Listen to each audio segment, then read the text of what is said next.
All right, and start out from the last slide, so that's good.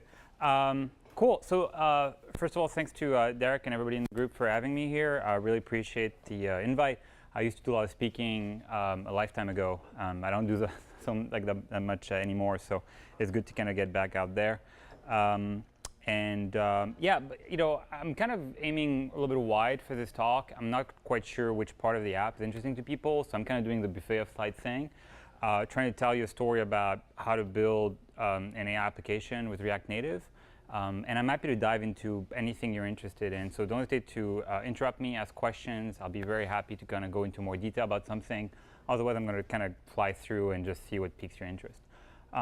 So a little bit just about me. So I'm a consultant on Silicon Valley. I was one of a dozen or so consultants for last season that just finished airing. And I'm going to be the lead consultant on the upcoming season 5 that's currently in writing down in LA. So consultants in Hollywood parlance, it's a bit different than in the software industry. It's more like like a former detective that's kind of joins to help a cop show, or like a lawyer that's helping out some legal show or whatever, courtroom drama.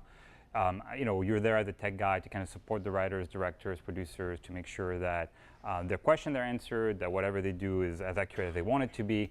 And every now and then, they ask you a question about like, what would a startup founder do in this situation? So you kind of do your best to help keep things accurate. It's been kind of really fun and thrilling to do. And so that's how I got to do this app, if you're wondering. I was just involved in the show separately, and the writers came up with this idea, and we volunteered, a couple of us volunteered to build it. So previously, been involved in tech, mostly on the executive kind of management side recently. Most recently, I was a EIR at a VC firm, and I've been a VP marketing, VP product. But I'm an engineer by trade. I still code regularly. This app is one of the projects that I get to do mostly in my spare time. And otherwise, I just cycle and I get photobombed by animals. You can kind of see in the corner over there, that's as good of a picture. I was trying to take like a nice picture of this alpaca in the background. And I didn't even know their necks could do that, but apparently, they can. So it's kind of really, really fun. So that's apparently my destiny, is getting photobombed by animals when I go cycling. So today we're going to talk about not Hotdog, the app. We're going to talk about kind of, in a general sense, AI, deep learning, Tensorflow. Those are concepts usually people want to hear about. So I'm going to try to do a quick overview of that. I'm going to walk you through how the app went from prototype to production and share some of the lessons learned along the way. So is this loading? I may need to be on the internet. Sorry about this interruption. Who has not seen the application? There, don't hesitate. OK. I'm going to try to play it. Can I just go on the public network? Is that going to work? Cool. All right. I'm just going to try to jump in there. All right, CNN, I guess. All right, perfect. Oh. Sorry for the delay. So it's just to play kind of the clip from originally in the show. It's not working.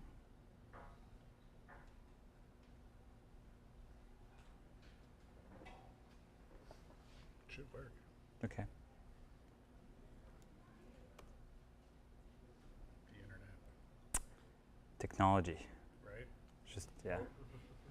No, it's just hanging. Maybe you hit connect, right? Yeah, I did, yeah. Sorry, should have checked that before.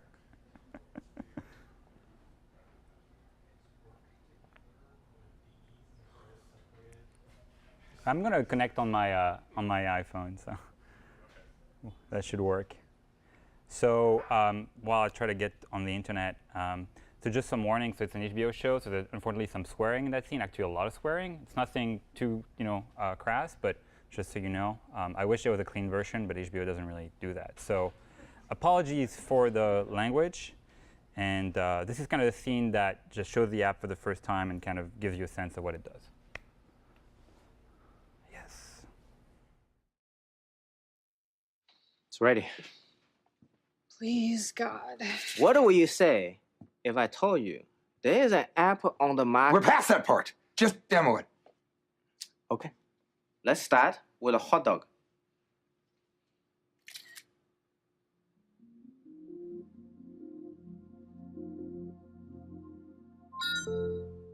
Holy shit! Yes!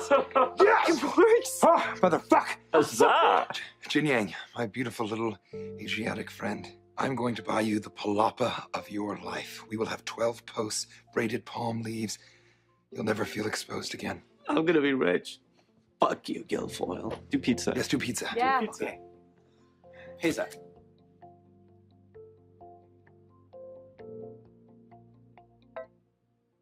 Not hot dog? Wait, what the fuck? Eh? That's it? It only does hot dogs? No, and a not hot dog.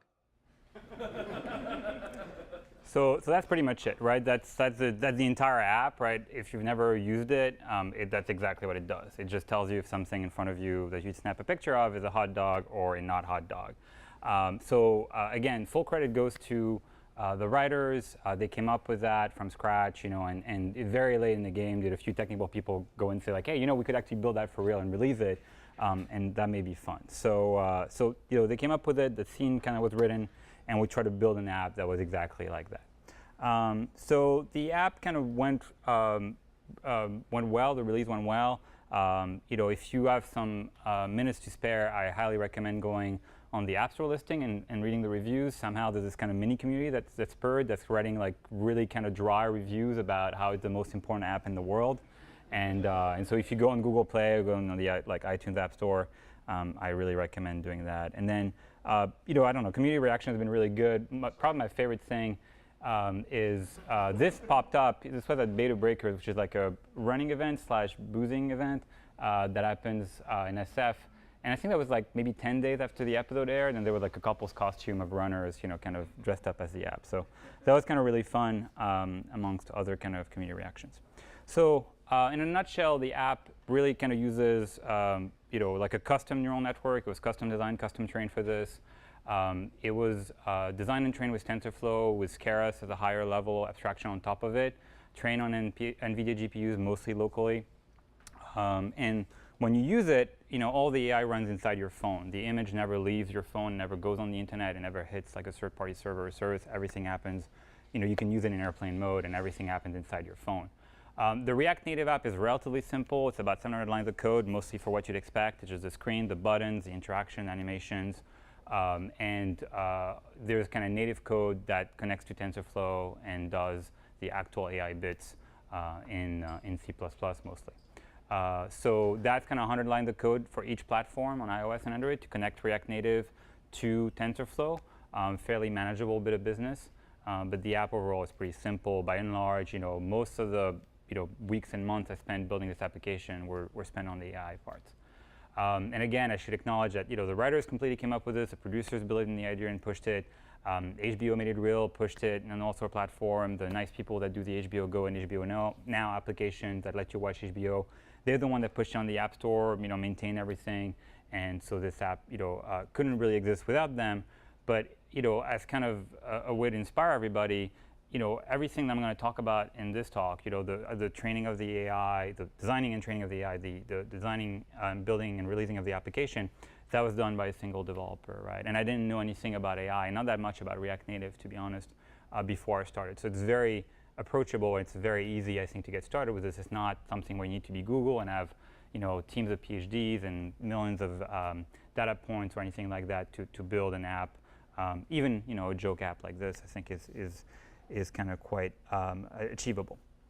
So let's talk a little bit about kind of AI, machine learning, deep learning, and TensorFlow in general. So those terms are often used interchangeably, and I'm kind of the first culprit there. And I think really AI is the goal, is kind of what you want to achieve. And it's this idea of like, machine's going to behave pretty much like a human. And the way I like to summarize current state of affairs is that on very narrow problems, you could probably build AIs today that are going to be, kind of doctor level of intelligence, or maybe even superhuman intelligence. But on most problems that you think of, that are wider, its intelligence is going to be more childlike. It's going to be between like a smart pet and a very dumb toddler. It's going to have some traces of intelligence in there and smarts, and how it makes some decisions is going to make you really notice that it's smart and not random. But it's also going to let you down in some very disappointing ways sometimes, right, or unexpected ways.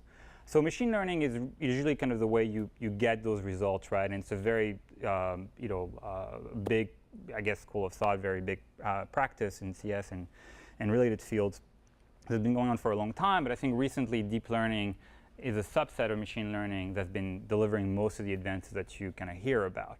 And deep learning is really kind of, it's just stacks of numbers. I think I kind of want to de-dramatize it a little bit. The approach of deep learning is very, very, very dumb. So, and very smart, obviously, in some ways, right? So the deep learning is really coming through right now because of three main things. These patterns are identified by Jeremy Howard, who offers a really great free online AI class if you're interested, along with Rachel Thomas, I really recommend, called fast.ai. And so he identifies those three patterns. The first one is the universal approximation theorem, which basically for our purposes means that any mathematical function you can think of, right, at a high level, anything that takes a bunch of inputs and produces a bunch of outputs, that can be emulated, can be approximated closely enough by a big enough neural network, right? So that's just kind of a simple thing where any function you can think of, any math function you can think of, from a very simple linear function to something very, very complex, like what the not Hotdog app does, can be approximated by a big enough neural network, right? So that's the big thing. The second thing is stochastic gradient descent, SGD in short, which says you can train this neural network without being stuck in a local maxima with this automated function. So if you start with a neural network where all the neurons in your network are random, they're initialized randomly or semi-randomly, and you feed it enough example, SGD will get you to the correct tensor given enough time. And again, it's a very useful result there. And then most importantly, I think what really delivered a lot of those advances in the last handful of years is availability of cheap hardware for massive parallel computation, i.e. GPUs, right? So we've spent a lot of money, I think, as an industry in gaming and other related fields that use GPUs, and that makes it possible to run the kind of computation that neural network and SGD need to be able to deliver those results. So what does that mean? So, and don't get scared by this chart. I've started this chart for like years, probably less than that, but it feels like years and never really understood it. And it's really kind of the best way to think about the problem. But a very simple example for our purpose here is you have input, right? And then they kind of mesh like neuron. They connect to each other, right? And they produce an output. So an input, in our case, is literally just the pixels of an image, right? So it will be the RGB values for all the pixels of our image. Usually we'll trim down the image a little bit, but for now, just assume you start from pixel in the upper left corner, right? You take the red value, the green value, the blue value, etc. You go down, and that's your input, right? Very, very simple. And that's a number between 0 and 255, or 0 to 1 if you do a translation. Very, very simple set of numbers. And then on the output, all you care about is really like 0 to 1, a 0 to 1 value. It's going to be not exactly, but you can think of it as like the probability that the image contains a hot dog, right? 0 meaning it's not a hot dog, 1 meaning I'm really, really sure there's a hot dog in there, right? So it's a very simple mathematical function. It takes a bunch of pixel values as input, and then the output is some 0 to 1 value, right? Now, this is a lot of magic that happens in the middle, and that's a neural network, but it's just really that simple, right? And so what those core blocks mean is that if you have a big enough set of neurons in there, and you use SGD for long enough, you're going to be able to do a perfect approximation of this mythical mathematical function that maps pixel values to a 0 to 1 hot dog, right? And that will produce a perfect 0 every time you give it a not hot dog, and a perfect 1 every time you give it a hot dog. Just very simple stuff. So the blocks kind of think about are neural network optimizer. Kind of spoke about them quite a bit already. And then obviously you have the environment, which I want to speak briefly about. So technically, this is kind of relatively simple math as far as math goes, and even programming as far as programming goes. And so you could go and write like CUDA code directly on your GPU and run that, and that would be fine. Obviously, very few of us want to do that. Writing CUDA code is basically as painful as writing assembly, although I'm sure some people will disagree with that. And so usually people use kind of higher level abstractions to do that work. And so TensorFlow is by far, I think, the most popular of those right now. And you can really think of TensorFlow as you know, a JavaScript virtual machine or a JVM that kind of provides you primitive abstraction that map to the hardware, right? So you don't have to write CUDA code directly. You can write kind of stuff that's going to be executed within the TensorFlow environment. And TensorFlow will offer you, most famously a Python API, also a Java API, a few other things. But it's an easier sandbox to work in, so you don't have to worry about what kind of hardware you run on or write kind of hardware-specific code. There's a higher level abstraction on top of that, which is Keras, which is also very, very popular. And the best way to think about Keras is it's kind of like your Ruby on Rails, so to speak, right? It's a higher level framework that you can think of that helps you think in app terms as opposed to thinking in AI terms. So I kind of like mapping it out that way for people who are not too familiar. So the big phases are design, training, production, and just to kind of set some context. Usually you need to worry about what your network's going to look like. Technically, you don't have to, but most of the time you really have to think about how many neurons you have in your network. How are they laid out? Are they connected to each other? What mathematical function activate a connection from one neuron to another? And that is a lot of time you end up spending kind of doing that. And I would say that part requires still like a good amount of knowledge about machine learning and deep learning and all that kind of stuff. And it's relatively manual and still relatively intuitive, I have to say, right? At least for the average kind of novice practitioner. It's getting more and more automated, but it's still something that requires a lot of thought and manual effort. Then you have the training phase, and the training phase basically says, when you have your neural network architecture mapped out, and you initialize it with just a bunch of random weights, or there are different initial strategies, but for now, just think about you start and all the values in this are random, right? And then you're going to try to basically train it, and you train it by feeding it a bunch of images that in our case, are hot dogs or not hot dogs, and then seeing what output it generates, right, when you run it through the network. And so, for example, you might feed it an image of a hot dog, and it might come back with like 0.432510, right? And you're like, wait, that actually should be closer to 1. And so you backpropagate that to the network and say, like, tweak your value. Let's see if we can get you closer to 1. And then you feed it a second image of, say, I don't know, a horse. And then it outputs a value of like 0.9823, whatever. And then you're like, oh, no, that's way, way too close to 1. It should be closer to 0. It's a not hot dog. And so you kind of do that over and over and over and over again until you get a set of values in your network, literally millions and millions of values in those neurons that kind of more often than not give you something close to 0 if you feed it a picture of like a not hot dog. And more often than not will give you a value close to 1 if you feed it a picture of a hot dog. And you know that because all the pictures you feed it, you know whether they're hot dogs or not hot dogs, right? So that's kind of the training phase. And then finally, you have your production phase. Production phase, you just freeze all the values in the network. You say, I'm done. The network is as good as it's going to be. And now I'm going to feed it images that I don't know about, right? And that's literally like what happened in production. Like users like take out their phone, take a picture of something, you run it through the network, and outputs a value, and you make a determination as to whether that's close enough to be a hot dog or not. So for me, I think I ended up setting the threshold at like 0.95. And I was like, if the value that the network outputs is above that, I'm reasonably comfortable it's a hot dog. And if not, just say to the user it's a not hot dog. All right, that makes sense at a high level? Just trying to vulgarize some of the basic stuff. So TensorFlow basically gives you, if you're wondering, it gives you the building blocks to design your neural network and to run your SGD optimizer, train your network.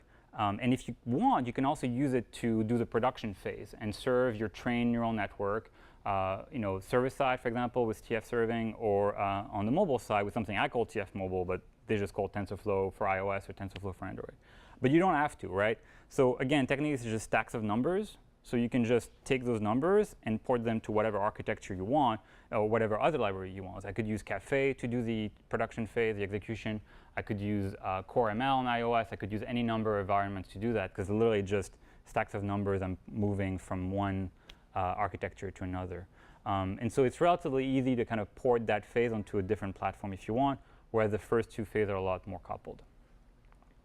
All right, so that's just kind of basic concepts. I'm happy to spend more time on that, but I just kind of want to make sure that we had some basic understanding of what that's like before we go too deep into the application. Any questions so far? Yes? Where'd you get the images for hot dogs for your data set? So Yeah, just kind of a lot of searching, I guess. There's no easy answer to that. Yeah, so the basic problem is it's really hard to kind of find images, and it's not quite clear, I think, how to go about doing that. A lot of people just kind of pay third-party companies or pay people on like Amazon Mechanical Turk or whatever to do that. And I've seen people who just kind of go and scrape Instagram. I don't know. It's just like it's really difficult to kind of figure out what's the best way to get data sets. Yeah. When you said that the network initially gives you a value that you know is wrong, and you tweak, you tell it to tweak its set, is that, do you go back in the code and do that, or is there? No, it's automated, right? So that's one of the things that SGD does kind of for you in general. Is it gives you a path to getting those values tweaked in a way that you're not going to be stuck in the local minima or for local maxima for your application. So you just feed it a bunch of examples, and then TensorFlow will do the work for you. There's literally like functions that are hard-coded for that. And it doesn't have to be specific. Again, I'm giving an example for everything with hot dogs and not hot dogs, but you could abstract this to any number or much more complex examples. I'm just trying to use consistent language throughout. How reliable is the production use based on how much training it is? So if you trained it based on 100 pictures, is that going to be reliable for like 100,000, or is there kind of a rough rule? So I'm going to speak about that a little bit more at the end, but the short answer is not at all. Most of the time, I think most people I've talked to that kind of have done applications with AI and all that, they end up finding that there's a huge gap between maybe what their training set looks like and then what users actually end up doing with the application. And I know it was very much the case for me. And some of it were just kind of cultural biases that I had in how I created the training set. And some of it is just like not seeing something that I could maybe should have thought of like a mile away. So for example, I thought pretty far ahead of time that people would try to do the hot dog leg things with the application, because that was kind of a meme around hot dogs where people like line two hot dogs that look like they're at the beach and they're just taking a picture of the legs. Google it if you've never seen it. And it really looks surprisingly, it's hard to tell. And so I trained the app specifically for that, because I figured like, hey, it's a hot dog meme, like they're clearly going to try that with the application. But there are other stuff that I didn't foresee. None of it that really ended up, kind of catching up to me. But like a lot of people took pictures of their dogs and tried to figure out if the dog was like a hot dog or not. And it was just kind of weird and unexpected. I didn't get caught, with a problem on that, but I could have. But, it's one of those things where if I didn't put enough dogs in my training set, maybe the app would have recognized some, actual pet dogs as hot dogs, and so it would have been a problem. So short answer is, yeah, it's really hard, and it's one of the biggest problems in AI is to have a correlation between the training set accuracy and then your real-life accuracy, and I think most AI developers struggle with that quite a bit. Yeah? Which image set did you use for training? I didn't use any kind of out-of-the-box training set, so a lot of it's just kind of manual curation, searching of pictures and all that. Oh, okay, go, sorry. How many layers did you end up having? So I'm going to speak about that a little bit further. Is there any guidance on the ratio between positive and negative examples for? Yeah, I'm going to talk about that also. Well, I just want to kind of get the basics out of the way, and then I'm going to talk specifically about the app, so we can, unless you have a general question, I think we can just get into the rest. Okay, cool. All right, so I kind of want to walk through relatively quickly through the story of like how the app came together, because I think a lot of people just talk about the final version of the application, and it makes it seem like you just came up with it.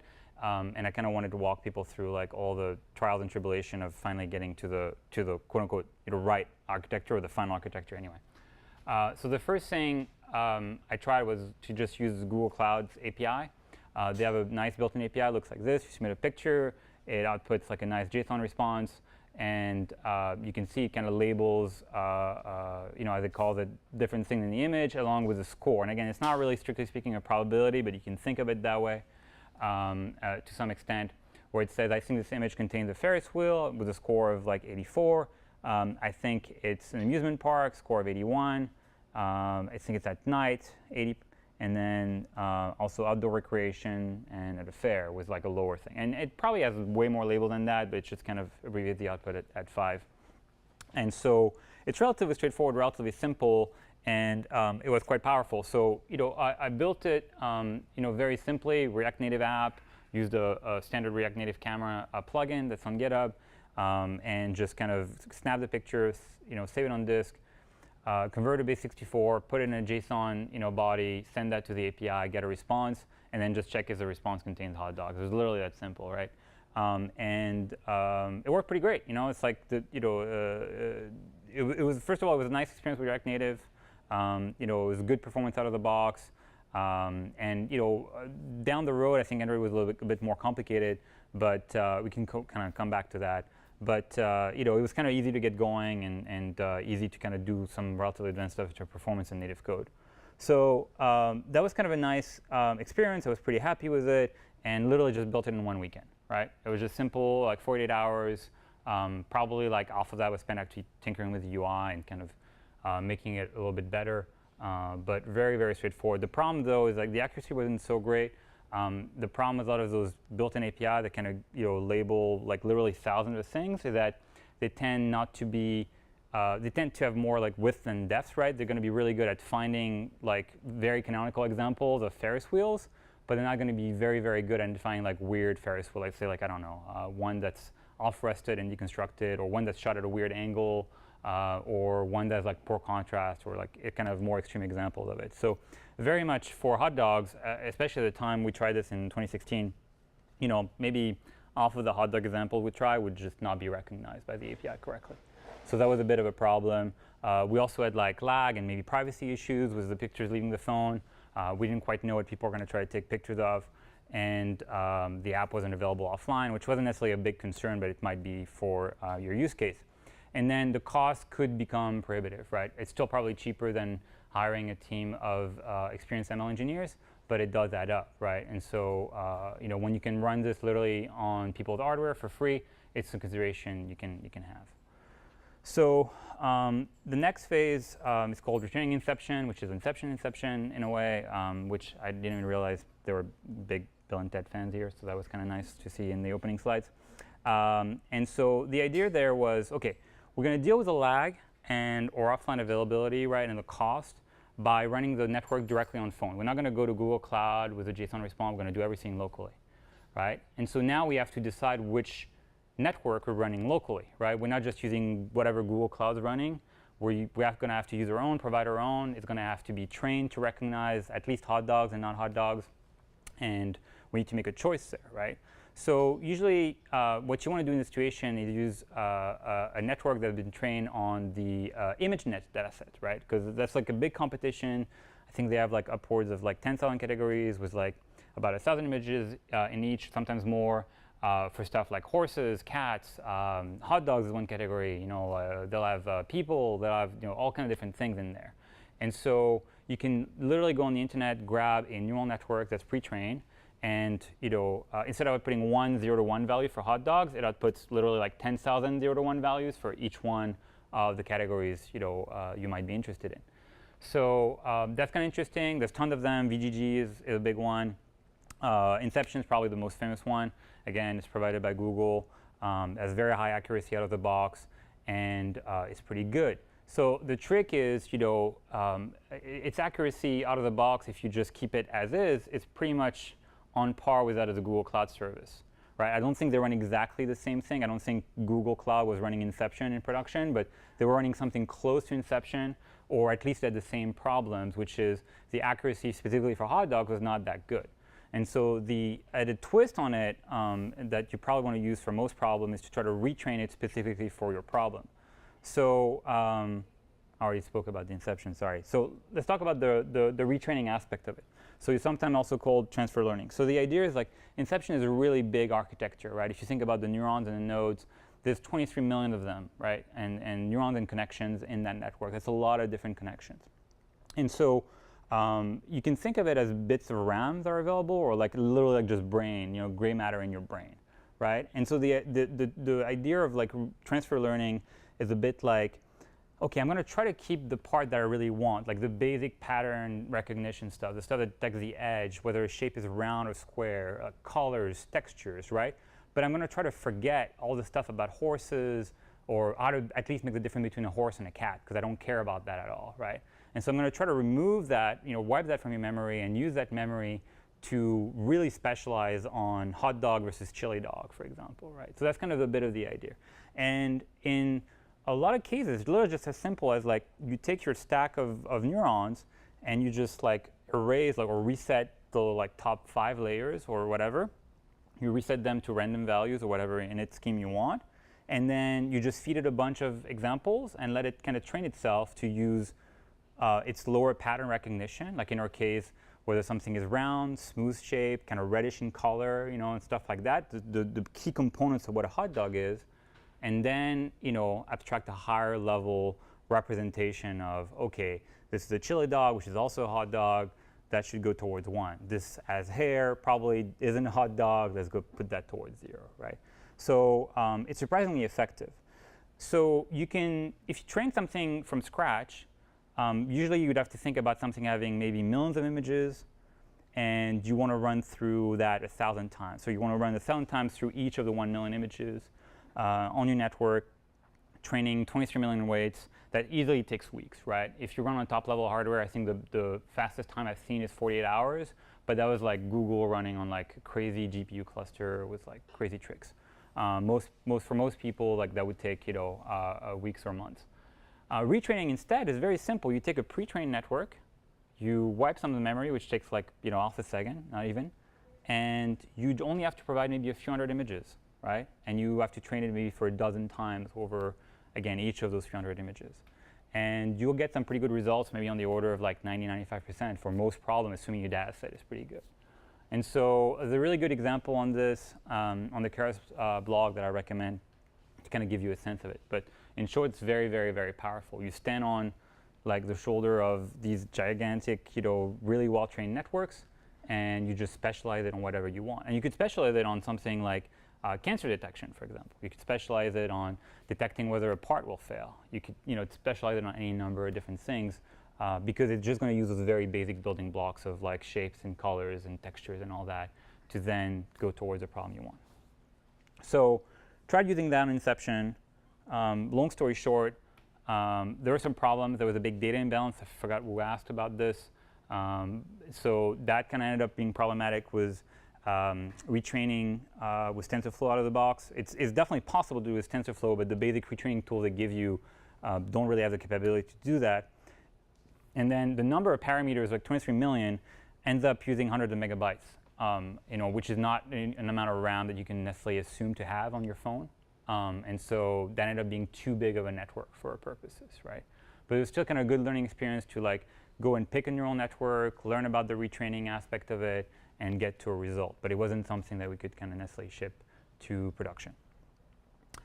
All right, so the next to last step, and I don't have a picture for this, so I just use this picture of a cat I found on a cycling trip in Japan a couple of weeks ago, because it was a really fat cat that would just stand in your way and until you kind of petted him. It was kind of really nice.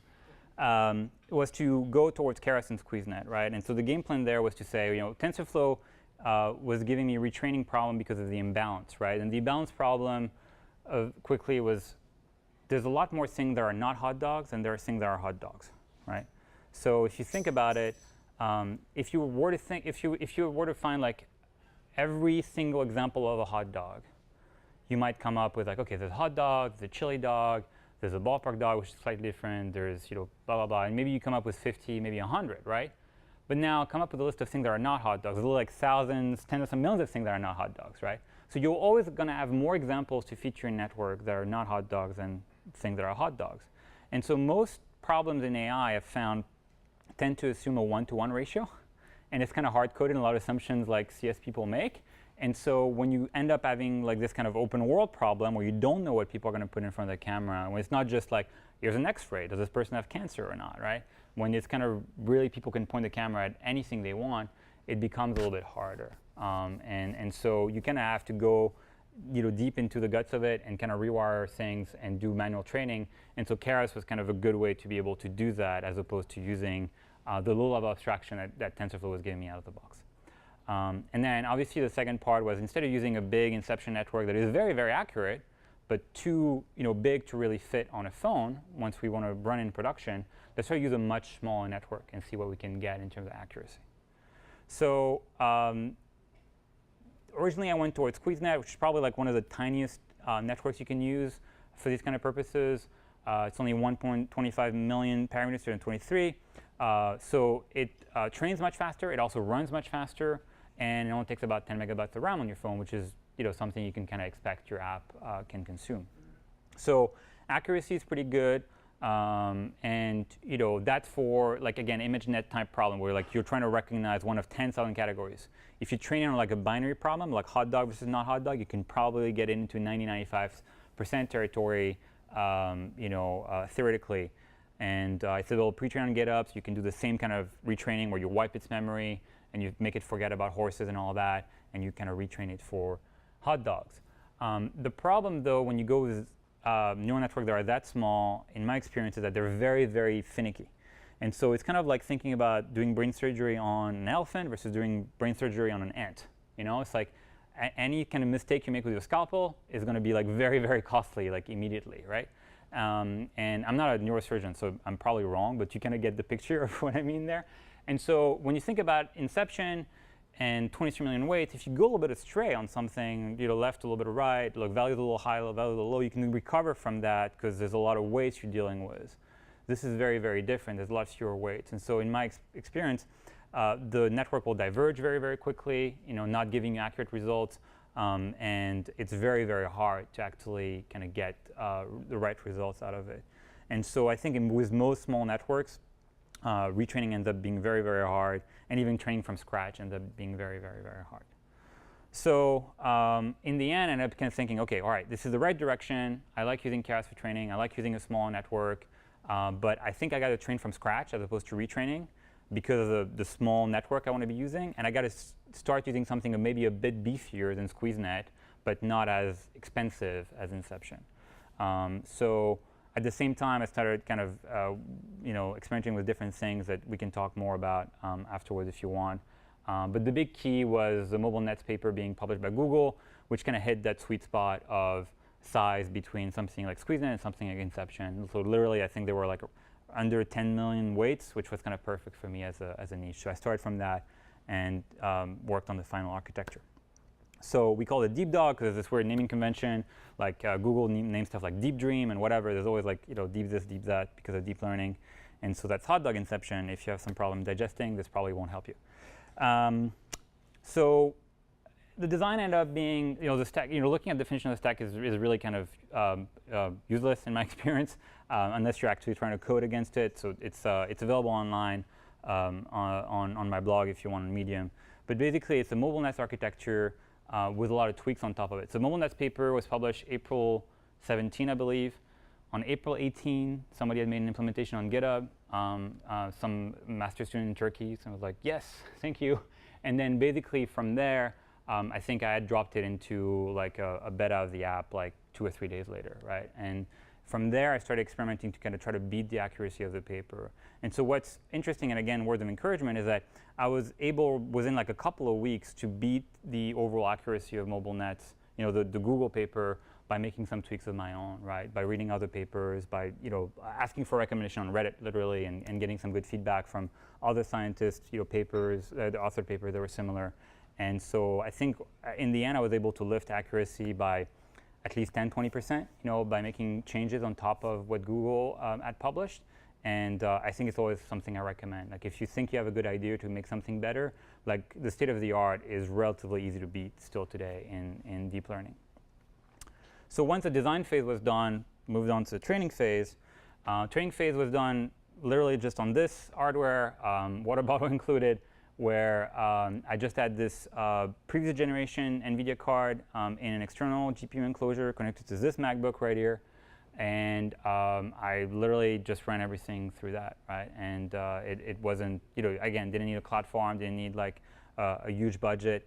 The one thing to keep in mind was, again, the data set was maybe a bit larger than I needed. I think you could probably do something with just a few thousand, but I kind of really wanted to push it. Again, extreme imbalance, only 3,000 images of hot dogs. The rest was like people, landscapes, pets, whatever you can think of, whatever I could think of that people might put in front of the camera. And then I did a lot of what's called data augmentation, which basically means for every picture, you try to generate like a version that's cropped or like rotated or as the contrast kind of shifted, or as the colors shifted, or any kind of sort of manipulation like that you can do to kind of try to emulate, in my case, what people were going to do literally with their phone. Like maybe they were going to have the picture be backlit, or they were going to have a lot of dust on their camera, or use a very cheap phone with a very cheap camera, or something like that. And so that kind of helped me be more resilient to that. In general, it also improved your accuracy. Even if you're just doing something, or you're doing like X-ray detection, for example, in a very controlled environment, this might help you improve your overall accuracy. The training, final training ended up kind of looking like this. So an epoch, again, is like I ran through every one of my 150,000 images once. And so you see I had to do it 240 times. So that took about 80 hours on my basic setup. And the accuracy started, this is like 87%. I kind of cropped the axis so you can kind of see. So you see you can get to a pretty good, like, OK, this is definitely not random kind of result very quickly. Like 16 epochs takes, like just like less than an hour, I think. But to get like close to 10% improvement, plus 10% improvement, took literally like 70+ hours to get to, right? It's really hard. And then after a point, you get to diminishing returns. So theoretically, you should be getting to 100% after enough time, but in practice, you never do. In practice, you're going to like end up like flatlining somewhere. And so you do a lot of training runs trying to figure out when you're going to flatline, whether it's worth keeping a run going, whether it's just going to like diverge too early. And so it took me a while to get to a series of parameters that kind of worked out that way and worked out to a good result. But that's kind of always a bit of a struggle. And then the learning rate, we can talk about that if you're interested. But that was just kind of me playing with something called cyclical learning rates, which I highly recommend. So if you're interested in training times, I did this like this because it was like the best cost, for performance. So that was definitely more competitive than buying a new GPU at the time. There was a 1080 Ti, but it wasn't worth my money to buy it, even though it would probably half my development time, my training time. It was definitely a better price than doing cloud training too, right? I think cloud training isn't like cost efficient if you do more than, I don't know, like a couple of training runs a month, which very easily you get into that territory if you do AI applications, even something simple like this. And then if you're interested, the fastest time I've seen for this kind of training was 1.8 hours. So again, for the entire training, but it took me 80. So that's if you use the top-of-the-line NVIDIA hardware, which cost $130,000. So and you're only using part of it because it flatlines on the parallelization after a while. But if you're a large company, a large team, a lot of people kind of using the hardware, this can be very, very, very cost-effective, right? Because think about waiting 80 hours for something. It's like if your compiler took 80 hours, or if like your node modules kind of installed took like 80 hours, right? It's kind of like that. You have to worry about like the amount of time you spent waiting. Yeah, the running stuff on phones was interesting. It was mostly native stuff. If you're interested in that, I'm happy to talk to you about it. Where it's relatively straightforward. There's a bunch of tips and tricks to kind of optimize performance. Happy to talk about it if you're interested. But the biggest thing is this part of the app is probably going to be antiquated in just a few months. I think as soon as the first-party APIs on iOS and some of the stuff on Android kind of becomes more mature, you're going to want to use that, right? That's what I was talking about. So I spent a lot of time optimizing TensorFlow to run on iOS and Android, or how they run on iOS and Android, rather. But really, if iOS 10 and iOS 11 adoption was at higher levels, like satisfactory levels for HBO, we would have used that right away and saved ourselves a lot of hassle, a lot of time, and it would have run a lot more smoothly too, right? So I kind of recommend going down that path and not wasting the time I had to waste just because iOS 10 adoption wasn't high enough for our purposes. So yeah, those built-in libraries, particularly CoreML, I think should be pretty good. And then in kind of one of the few but really awesome kind of JavaScript-specific parts of this application, I ended up implementing this thing where, if you use a React Native app, you can inject new CSS, new kind of meta description, new images and all that on the fly, new binary file. So as it turns out, your neural network is just, again, it's a binary file full of like just numbers. And so it's not, again, the App Store terms of service to actually inject new ones on the fly. So we could actually use this to do A/B testing, for example, on different variants of neural networks. Or even if we wanted to, we could have injected ability to recognize new objects, not just hot dogs and hot dogs, but like introduce new categories like chili dogs and whatever else we wanted to. So something to keep in mind, like you have a lot of doors open there. You can literally do a lot of things with a neural network, and you can just inject those on the fly if you want to, which is useful for any number of purposes. And so it was literally as simple as injecting anything else. I mean, the one trick I used, because I didn't have time to do like a nice patch for it, was trick React Native into thinking my network was a PDF file, as opposed to a protobuf file, like a PB file.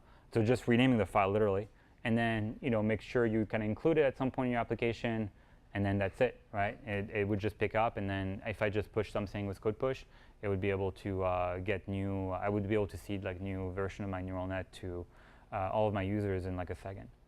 Right, so that's kind of a nice thing to think about that that's really like a JavaScript makes possible, and you can piggyback on.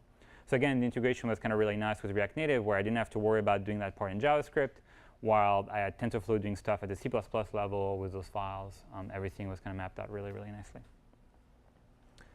All right, quickly to wrap up, kind of top lessons learned. I still can't tell if this one is a hot dog or legs, right? It's like I stare at that one, and I can never, ever tell. So very quickly, top lessons learned. UX, super important, and I think UX in a very, very wide sense, particularly for this application, right?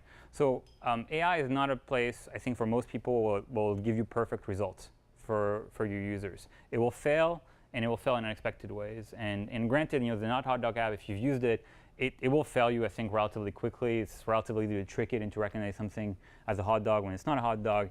You have to deal with that, right? So like, I really can discourage people from building like life and death applications, that rely on AI right now, because I think it's really, really hard to do. So you have to have either some level of human supervision or some way in your UX to account for it. Otherwise, people kind of get trapped because they believe the application until it lets them down, and they get angry at you. So it's a typical kind of uncanny valley type of problem.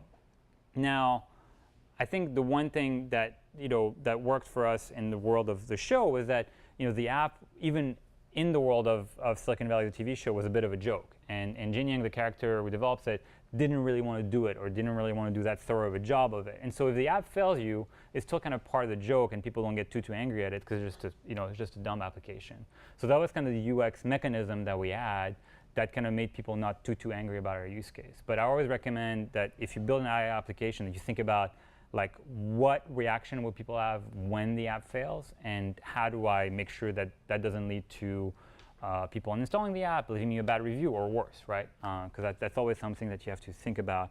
And I think it's much more a problem than just dealing with like a typical bug in a traditional programmatic application. Developer experience, also very important. As I said, you spend a lot of time waiting. And so I think the first thing you want to do is optimize your training speed. There's a lot of stuff you can do out of the box to make TensorFlow or Keras or all that stuff run faster on your machine. I probably sped it up by, I don't know, 2 to 5x maybe. I didn't really keep track. And that adds up really, really quickly. Like my early runs didn't take 80 hours. It took like 240 hours. And that's a long, long time to wait, right, for something. So get your training speed optimized. If you're more than one person, think about using bulkier hardware like cluster GPUs. Maybe if you have the budget, buy that big Nvidia box, right, for $130,000. And think about peak times. A lot of time your GPU will sit up empty until you really need it for 80 hours at full capacity. And that's really, really hard to account for, and something I think that's really difficult if you're more than just one person. And think at the end of it, beyond training times and all that, I think the speed at which you can iterate on designing and training your neural network is very, very, very important as well. And so I run you through kind of some of the major iteration of designing the AI part. That definitely took 99% plus of the development time of the application. Like the React Native bit, the UI bits, all that stuff was very, very straightforward. And the time it took me to kind of conceive of the next tweak I wanted to have on my neural network, the next activation scheme I wanted to use, the next optimizer tweak I wanted to use, to then kind of port that into code and then get that into my GPU for a training run, like maximizing how quickly I could do that, I think was really, really important. That's why I like TensorFlow, that's why I like Keras, and that's what I think you should keep in mind as you pick kind of tools and you build your application. And then kind of finally, a two-part thing, right? So your AI app will never be any better than your data set, to your question earlier. And most of the time, I think, we do a bad job of thinking about what people will use for the application, or at least not a perfect job. And so I think as a developer, you really have to make sure that your examples are relevant, that they're representative of what people will actually put in front of the application. And if your use case is not like very strictly, again, constrained, like I'm getting X-rays from an X-ray machine, right? And they always come in a certain shape, certain colors, and resolution, certain expectation about it. If your example is not like that, you're probably going to struggle with this problem more than anything else, more than designing neural net, more than training times, more than iteration time, more than doing code injection or React Native.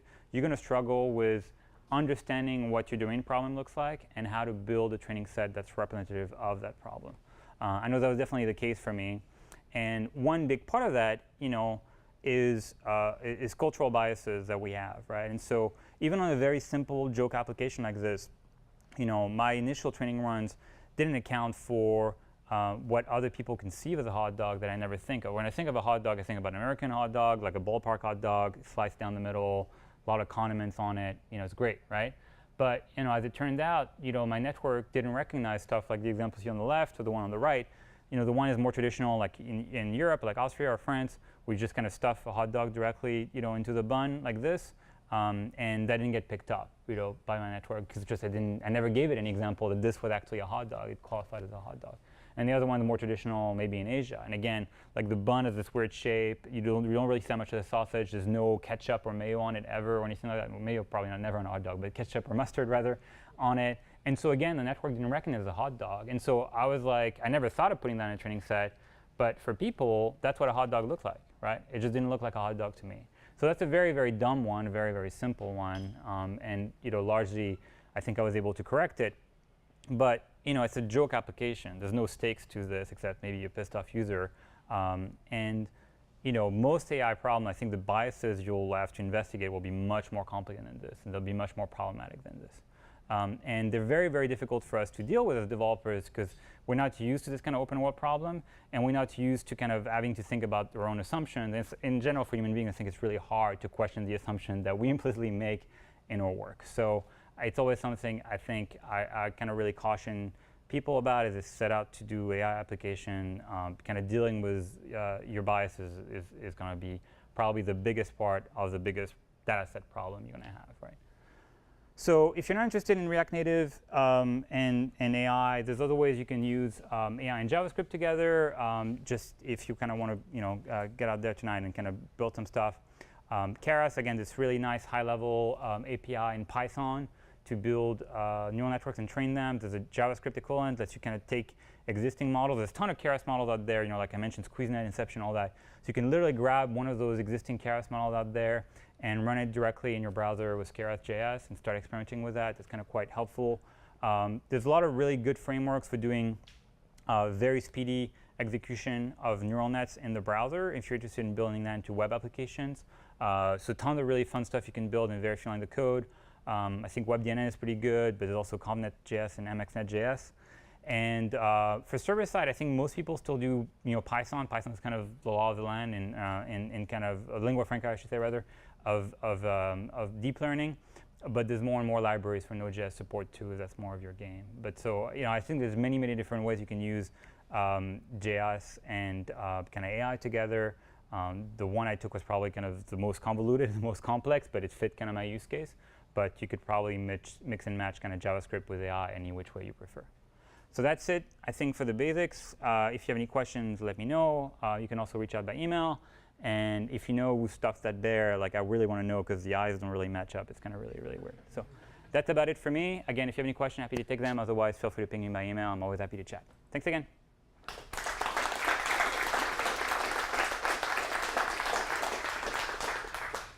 anyone have any easy questions? There were a lot of questions earlier. So yes. Is a hot dog a sandwich? So that's a good question. So we steered away from that. We actually had to make a list of things that were hot dogs when we first came up with the application. And we quickly agreed that chili dogs were hot dogs, but corn dogs were not hot dogs.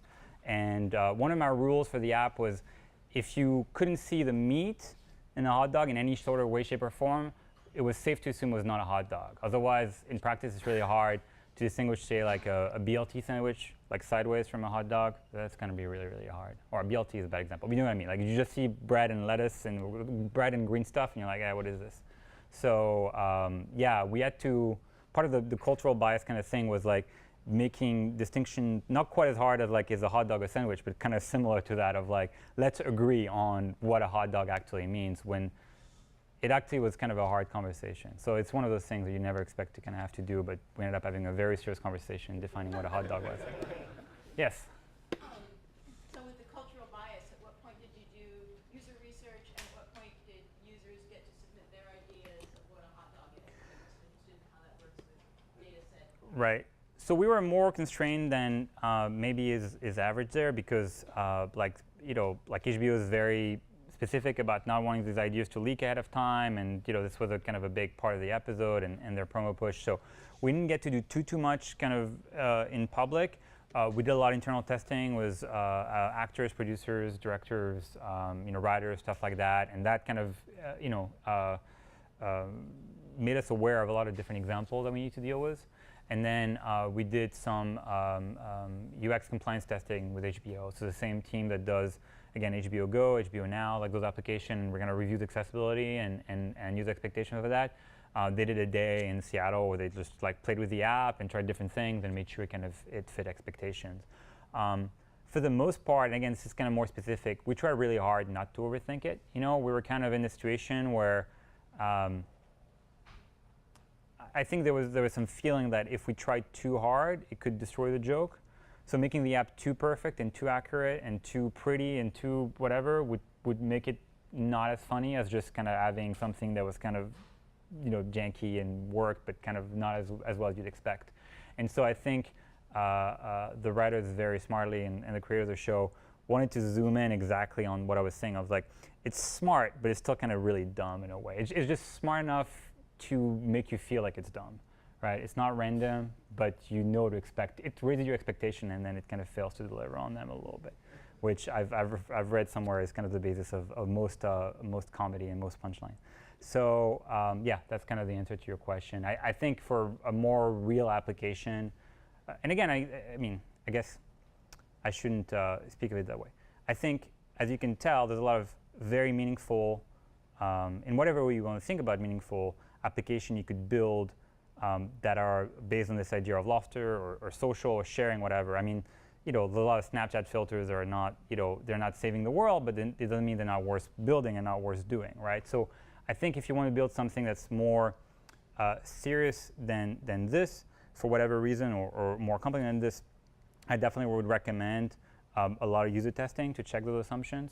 But sometimes what I like about AI is you can just roll the dice, and maybe you'll be happy with the results. And it was kind of fun to be able to do that and just see what the AI came up with. More questions? Yes? Are you measuring like how many hot dogs have been identified and non-hot dogs? Like that? Yeah, so we had a very, very basic tracking in the application for yeah, like we opened the app. It's just kind of basic Crashlytics stuff. And yeah, one of the events we mapped was like how many times the app said hot dog versus not hot dog. But we can't really deduplicate or anything like that, so it's just not very, very accurate. But we had basic tracking. And as expected, I was pretty happy about that. Like the ratio ended up being pretty close to my training ratio of hot dogs and not hot dogs. Like a lot of people just don't have access to a hot dog. Like they have access to pictures of a hot dog, but it's not that easy to just like, it's like Monday morning, you hear about the app being real, you download it at the office, and you're like, now I got to find a hot dog. So actually, speaking of data sets, it occurred to me kind of relatively early on that people would just go to Google Images and just like snap a picture of the Google image like results with their phone. And I spent maybe a couple of weeks optimizing for that, because when you take a picture, if you never tried, there's an easier way to make a screenshot, right? So you probably don't ever like take a picture of your laptop screen or your desktop screen with your phone. But there's also the weird like moire effects and kind of like shine, and it's just really, really hard to actually see. And so one thing that would happen to me is that the LCD lines, the moire effect that happens, because the grids are now aligned between the sensor on your phone and then the LEDs on your screen, that would really just ruin like the old perception of the neural network, right? There's actually a field of like AI studying where they try to trick neural networks into not recognizing images.